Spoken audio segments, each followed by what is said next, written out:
Hi everyone, welcome to another edition of Tobs Talk. Riley Corcoran with you, and it's been a tough stretch for the Tobs, losing 3 in a row, 2 of them counting. 2 losses to Fayetteville, who is now in first place, as well as an exhibition loss to Fuquay Arena. And we haven't seen the same Tobs on the field that we did the first 4 games of the season, where they raced out to that beautiful 4-0 start. But the last couple games in Fayetteville have been tough, between totally different crowds. On Saturday night, it was an electric crowd of about 3,700. The Tobs got rattled, lost by just 1 run, but the last 2 nights have been tough. Sunday against Fuquay Arena, a home game here, the Tobs surrendered 5 runs without allowing a hit in the first 2 innings. The starting pitching of Ben Joseph and JT Brubaker has been under par, at least to begin the last 2 games. The Tobs have fallen now to 4-2, just 1 game behind Fayetteville. Today they will welcome in the Wilmington Sharks. It's right around the bases night at historic Fleming Stadium, so the Tobs will honor the great students that have been accomplishing their goals throughout the spring, and they will get free tickets to the ball game tonight. So help us out at historic Fleming Stadium, honor them. A great pitching matchup tonight too. Travis Connolly, the reigning CPL pitcher of the week, will go for Wilmington. He threw a complete game shutout opening night for the Sharks. Going for the Tobs will be Matt Borens, in for his 2nd appearance. 6 innings, he allowed just 2 hits and 1 run at Edenton, his first start. That was game 2 of the season, and the Tobs are in desperate need of a good start on the mound. The bullpen is tired. They've had to use a lot of arms, extend people a lot of innings, even use some position players on the mound the last couple of games. Not exactly what Coach Love would consider ideal. We'll hear from Coach Love coming up next here on Tobs Talk, as well as Joey Roach, a star freshman catcher from Georgia State, nearby Holly Springs, but was named to the All-CAA rookie team in his freshman year. You'll hear about his story, as well as Matt Micah will join me, the Assistant Director of Media Relations and Broadcasting for the Tobs. We'll break down what's happened the last couple of games and what's to come tonight. That's all coming up next. Tobs Talk on Greenline. Welcome back to Tobs Talk, everyone. Riley Corcoran joined by head coach Austin Love. After Tobs right now on a mini 2-game losing streak, hoping to bust out of that funk tonight against the Wilmington Sharks. And Coach, I guess we'll revisit it just briefly. That game last night, just a tough start to 11 runs in the first 3 innings for Fayetteville. Obviously discussed it after the game. I mean, I just had that sour taste in your mouth, but what do you really take away from that, try to move forward? You know, it's just baseball. You know, you're going to get your butt kicked every now and then. Just try to turn the page as quickly as possible, use it to fuel our fire, and get back in there tonight and got a good start on the mound, and hopefully he goes out there and throws strikes, controls the strike zone, and get back rolling. And talking with the starting pitching, it's kind of been a little bit of a problem just the last 2 games. Are you worried about that at all, or just maybe, you know, just a 1-start funk for these 2 guys and hopefully moving on from there? I do believe it was a 1-start funk. You know, Ben Joseph hadn't thrown live action in a while, coming from an Ivy League school. You know, they don't have a conference tournament or anything. They finished very, very early. So his first real live action, adrenaline, you know, going pretty strong. You know, with JT last night, he started out very well, striking out the first batter. And he just struggled to put guys away, you know, with 2 strikes. He had a bunch of 1-2, 0-2 hits. And you got to give credit to Fayetteville. They were very, very scrappy, fouled off a lot of pitches, and kind of threw the bat out there sometimes, and just found some holes. And talking about Fayetteville, now they're 5-1. They've won 4 games in a row. And I know that we talk on a daily basis about all the standings, what the standings looking at, you know, looking at the big picture of things. You say Fayetteville might be at least the team to beat for now, and looking forward to those games on Friday and Saturday, maybe get some revenge? You know, the team we play today is a team to beat. I mean, with it being so early, you know, us being 4-2, them being 5-1. I know Edenton's won several games in a row. It's not really, you know, you can't really say this person is the leader right now. This team's the leader. You just got to play who you're playing tonight. Hopefully come out on top there and just keep it moving. And on the bus ride back last night, it was about 30 minutes of just seeing what happened in the game again, you know, with Fayetteville and trying to turn the page, and then all of a sudden we were looking at our phones, and that North Carolina game was something else. And it's like, hey guys, top of the 9th inning, Florida Atlantic has the bases loaded. We finally got the video stream thanks to Coach Love, but that was a crazy game. I mean, the Carolina ended up winning that, moving on to the Super Regionals. Tell the listeners or the viewers a little bit about your craziest game you've been a part of, because that had to take the cake for me, at least watching, but I know your career, you've probably been a part of something like that. Not something that crazy. A few years ago when I was at A&T, we had a young man named Xavier Macklin who ended up hitting 22 home runs the first year with BB Corbats. And we were playing Savannah State in a doubleheader. And for the doubleheader, he hit 5 home runs.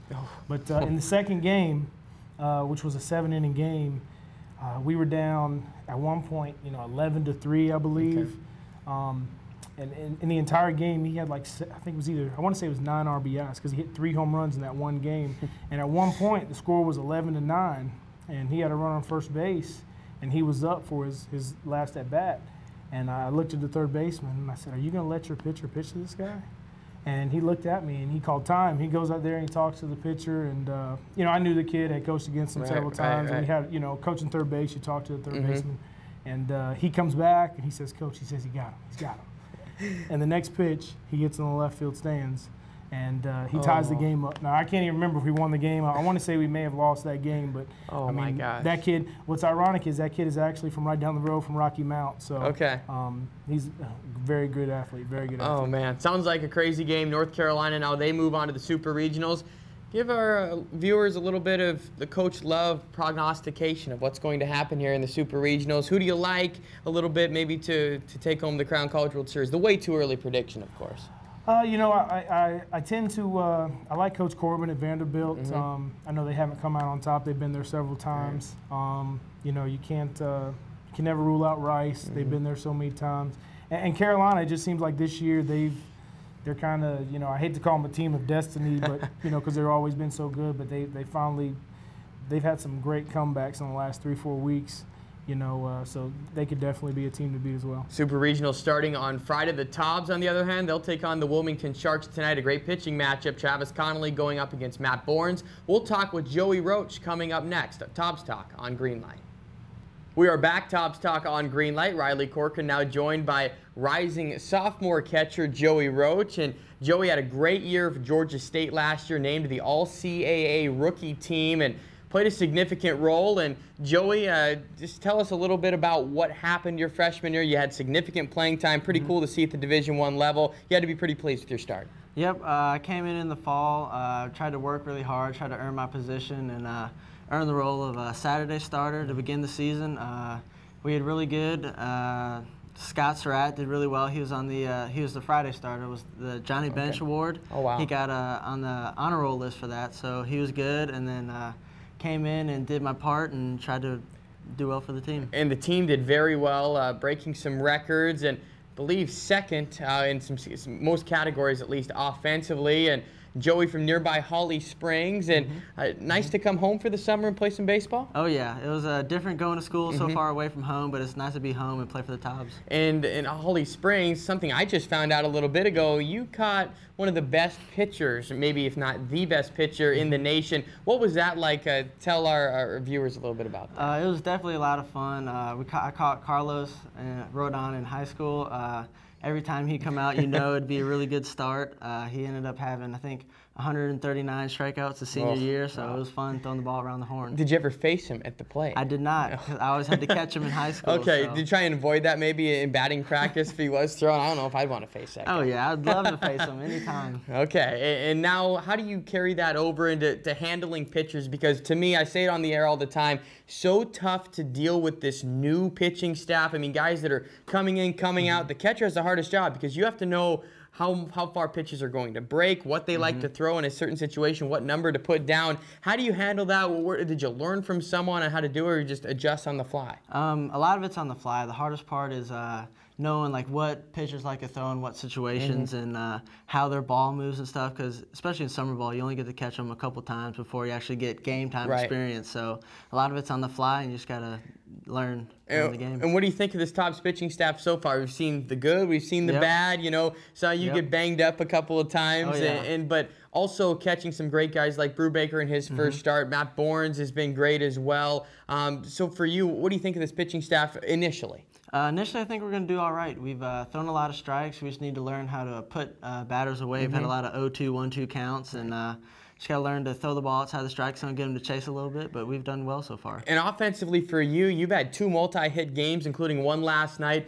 And also something to me, I don't see catchers steal bases very often, okay? You already have two, using your legs to your advantage, but speak about your offensive game a little bit, what you like about it, what maybe you want to work on this summer. I just try to like to see the ball up in the zone a little bit, put a good swing on it, and let the ball travel. Joey Roach, a rising sophomore at Georgia State, someone to watch this summer for the Wilson Tobs from nearby Holly Springs. We're going to talk more about this matchup tonight with the Wilmington Sharks with Matt Micah coming up next. This is Tobs Talk on Greenlight. Welcome back to Tobs Talk on Greenlight. Riley Corcoran and Matt Micah with you. And discussing the last two games, it hasn't been too pretty, Matt, when you look at what happened in that exhibition contest. The Tobs really treated it like an exhibition, and it showed. The first two innings were ugly, 8 walks. Ben Joseph had a rough start for the Tobs. Then last night it didn't get much better as they scored 11 runs, that being Fayetteville in the first 3 innings off of JT Brubaker, who was the opening night starter. He had a great week, but let's talk about last night first. It just seemed like to me the rain had something to do with it because the Tobs, their travel plans were a bit delayed.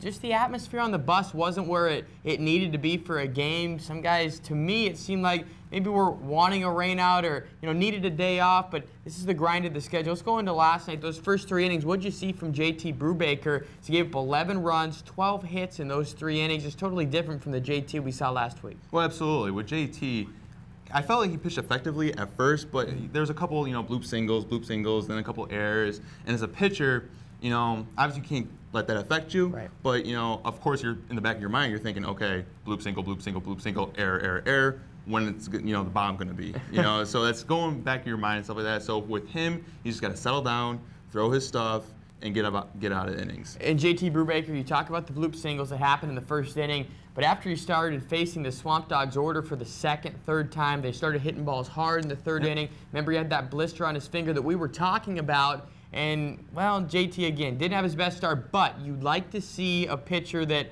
hey, at least they're getting hit around the yard rather than walking batters. How different is that from a pitcher's standpoint? Yes, hey, you got hit around the yard, but it's easier to put that in the rearview mirror. If you're walking people, it's a mental case. So that's got to be at least one positive JT takes away from this one. Oh, absolutely. A fielder can't field a walk. Right. You can't field a walk, so you definitely want to put the ball in the zone. A good hitter bats 300. That means he gets out 7 times out of 10.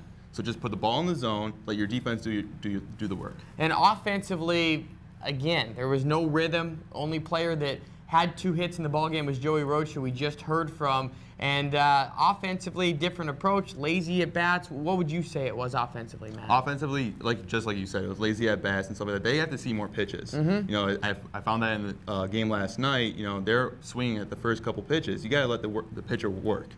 Get deep into counts, let the pitcher work, and then next thing you know, string a couple hits and do some damage. And the Tobs offense now is kind of went back to reality. They're averaging 7 runs a game, which is right about the league average. Same with Wilmington, who they're going to face tonight. And just briefly on that Sunday game, I don't want to talk about it too much because it was ugly. Fuquay Varina came in and defeated the Tobs from the Carolina-Virginia League, and he scored 5 runs without getting a hit in the first 2 innings off of Ben Joseph.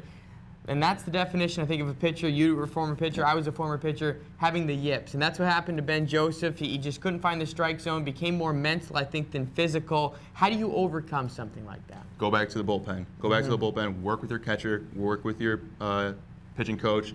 Get some game film and just look at it. Just work. Look in the mirror and just work on it. And turning the page to tonight, a big game actually now for the Tobs. Again, we're just 6 games into this season, but I wouldn't want to say must win yet, but a better performance needs to be shown on the field. Matt Bourne's the guy that's going to be on the mound. That's a welcoming sign for the Wilson Tobs. He'll be facing the pitcher of the week, Travis Connolly, for Wilmington, who went complete game shutout, so it won't get any easier for the Tobs at the plate. But from what we saw in Bourne's against Edenton last week, I mean, he was very, very solid, but at the same time, he had such a huge cushion. That was the game the Tobs did hit those 5 home runs. So he had a nice cushion to work with. What did you like from Bourne's that you saw that hopefully we can see tonight because the Tobs need a good start? Get ahead with his fastball. Get ahead with his fastball, and then he can work his other pitches. If he establishes in the first inning that he's about to dominate, and especially with this great matchup they're about to see tonight, that's going to feed off with the hitters, and they're going to feed off of him. And the Tobs got in some extra batting practice work. There were about 10 players that showed up for that optional BP, so they know they need to get some work done. There's more players that are going to be coming in as well as the field went from 64 to 16 in the NCAA regional. So we'll be telling you more about those players players as the week progresses. On Thursday, we'll tell you more about them. But a big game tonight against Wilmington. Read around the bases night as well. So come out to the ballpark for that. We'll close up the show next. This is Tobs Talk on Greenlight. Another episode of Tobs Talk in the books. You heard from Coach Austin Love. Unique perspective on the Super Regionals coming up in the NCAA tournament and trying to turn the page from the last couple of nights to tonight as the Tobs will host the Wilmington Sharks. Also heard from Joey Roach, a guy to watch out for the next 3 years in college ball at Georgia State. Also this summer for the Wilson Tobs from nearby Holly Springs, a great player with a promising future. Tonight, read around the bases night at historic Fleming Stadium. Come help us honor the students that have committed so hard to their reading programs this last year as they will be in attendance. Another reminder, on Thursday will be fireworks night, schools out celebration, expecting a huge crowd. We hope that you can join us as well. Tonight's matchup of pitchers against the Wilmington Sharks, Matt Bournes will go up against Travis Connolly. Connolly, the reigning CPL pitcher of the week. He won a complete game shutout in the Sharks home opener last week. So expecting a good one tonight. We hope to see you on Tobs Talk next Thursday. This is Tobs Talk on Greenlight.